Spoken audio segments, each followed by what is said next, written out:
Xin chào và chào mừng tất cả các bạn đã quay trở lại với Way to Weird Movie. 10 rưỡi sáng ngày 10 tháng 1 tính theo giờ Việt Nam, Marvel Studios đã chính thức công bố trailer thứ 2 của Ant-Man and the Wasp: Quantumania, kể về cuộc chiến của Scott Lang và Hope Van Dyne trong thế giới lượng tử.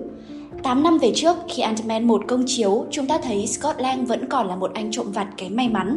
Nhiệm vụ của anh chỉ là tiến hành vụ trộm ở một tập đoàn. Không ai ngờ được rằng ngày hôm nay, anh đã trở thành một trong những siêu anh hùng tuyến đầu chống lại Kang the Conqueror, hiểm họa rất lớn của đa vũ trụ. Sứ mệnh của Ant-Man bây giờ có lẽ không phải là đánh bại hắn nữa, mà là cố gắng giữ mạng khi chống lại hắn ta. Trong video ngày hôm nay, Way to Weird Movie sẽ cùng các bạn xem lại trailer từ đầu đến cuối, nhặt ra và phân tích toàn bộ các chi tiết bạn có thể đã bỏ qua. Nếu các bạn đã sẵn sàng thì cùng khởi động hạt pin và tiến vào đường hầm lượng tử thôi. Let's go!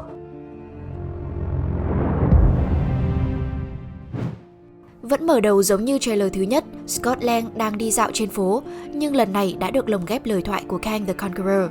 Ngươi là một người thú vị, Scott Lang. Ngươi là Avenger, có một cô con gái, nhưng ngươi cũng đã để mất rất nhiều thời gian như ta. Đây là chiến thuật của Kang để thu phục lòng tin của Scott Lang. Hắn đánh trúng vào nỗi khổ tâm lớn nhất của Scott là không được chứng kiến sự trưởng thành của con gái, rồi tạo ra sự tương đồng giữa Scott và chính hắn. Đó là cả hai đều đã đánh mất thời gian. Sau đó hắn sẽ đánh lừa Scott tham gia một nhiệm vụ mang tiếng là để giành lại thời gian bên gia đình, nhưng thực chất chỉ có lợi cho hắn. Khi Scott vỡ lẽ ra thì đã quá muộn, nếu lùi bước sẽ bị Kang giết chết. Trong Marvel đã có chiến binh báo đen rồi, giờ phải thêm một chiến binh báo thủ, đó là Cassie Lang. Trailer cho thấy Cassie được thả ra khỏi nhà giam để gặp Scott và cả gia đình người kiến. Chẳng biết phạm tội có gen di truyền hay không mà hết bố đến con bị vào tù thế này. Nghiêm túc mà nói, chúng mình tin Cassie bị giam vì tội ăn cắp của người giàu chia cho người nghèo. Cô bé muốn noi gương bố mình làm việc nghĩa như ngày trước. Vì Cassie chưa đủ 18 tuổi, Scott buộc phải bảo lãnh cho cô con gái. Đây là sự kiện then chốt khiến anh nhận ra rằng mình đã bỏ lỡ quá nhiều thời gian bên con để cô bé làm chuyện liều lĩnh. Scott nghĩ có thể tận dụng trí thông minh của Cassie vào dự án lượng tử, song cuối cùng cô bé lại báo lần thứ hai. Sau logo Marvel Studios, chúng ta được chứng kiến thành phố hùng mạnh của Kang. Như chúng mình đã nói trong phân tích trailer 1, những cái vòng công nghệ cao kia có thể liên đới đến Shang-Chi và Miss Marvel. Trong đó, Janet Van Dyne giải thích sức mạnh của Kang bằng một câu đơn giản nhưng đáng sợ. Hắn có thể tái định hình thực tại và phá nát các dòng thời gian.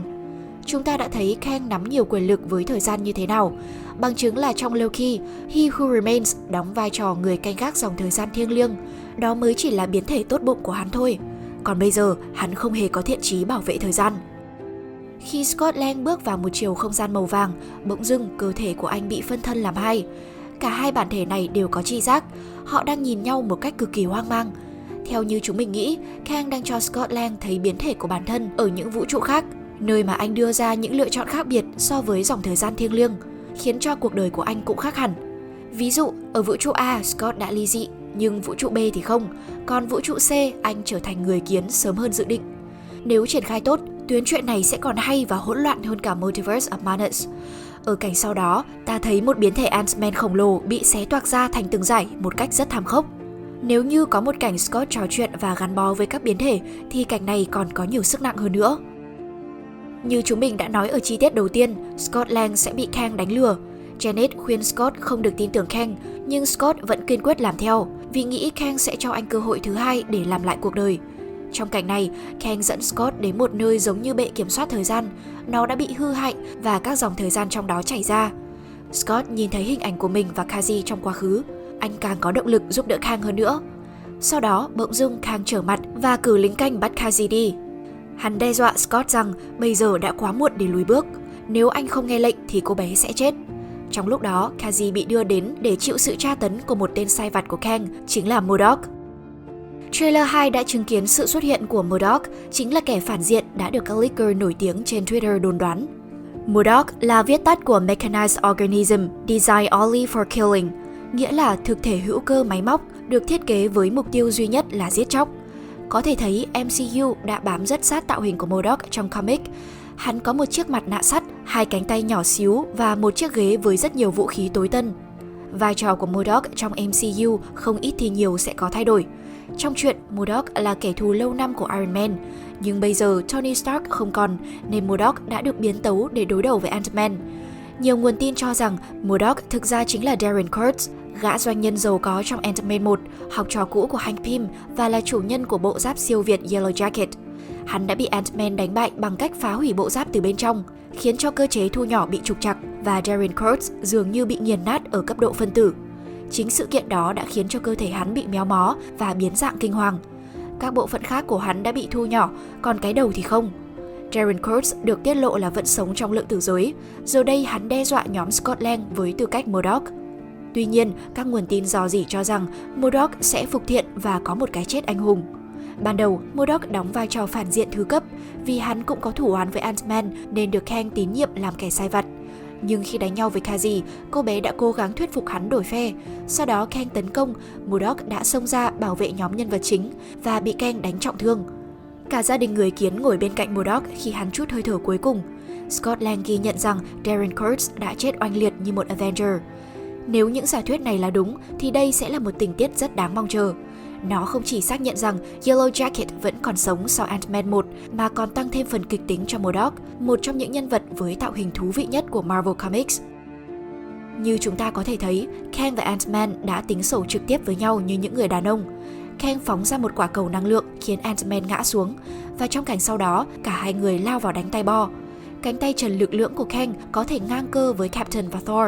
Rõ ràng diễn viên Jonathan Majors đã tập luyện rất chăm chỉ, không chỉ để đóng Creed 3 mà còn để bón hành cho Scott. Kang đánh gục Ant-Man chỉ trong vài đòn và hắn không hề khoan nhượng. Trong cảnh sau đó, khi Ant-Man đã nằm trên đất, hắn tung chân dẫm nát mặt nạ của anh. Khi bị Kang khóa cổ, Scott đã nói, "Ta không cần phải thắng, mà cả hai chúng ta sẽ phải thua." Câu thoại này đem lại dự cảm rất không lành cho Ant-Man. Scott nói cả hai người sẽ phải thua, nghĩa là anh đã sẵn sàng hy sinh.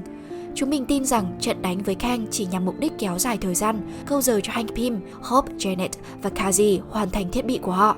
Khi thiết bị được kích hoạt, cả gia đình kiến sẽ trốn thoát, nhưng chiều không gian của Kang sẽ bị phá hủy và cả Kang với Scott sẽ bị nghiền nát trong đó.